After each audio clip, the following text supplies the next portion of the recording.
不过他在做防疫计程车的时候，就自己主动就是说要去安排住院哦。那456是50多岁的菲律宾籍男性，他在去年11月就在菲律宾工作，7月20号自菲律宾返台。不过他7月13号在菲律宾就有出现这个咳嗽、倦怠的症状，也在当地就医。那入境时，因为有症状头痛，所以在机场采检，那后送集中检疫所。不过第一次的采检的结果都是阴性。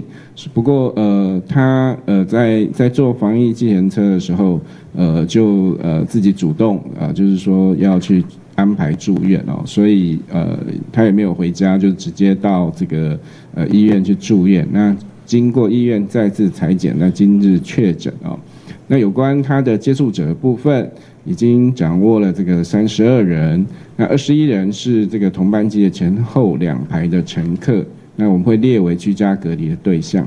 另外11人是同班机的机组员，那因为有适当防护，所以是自主健康管理。这个456刚刚有提到说他在防疫计程车上的时候，就是他主动提出说他想要去医院，他那个理由是什么呢？就他一直咳嗽啦，就是因为症状的关系，嘿。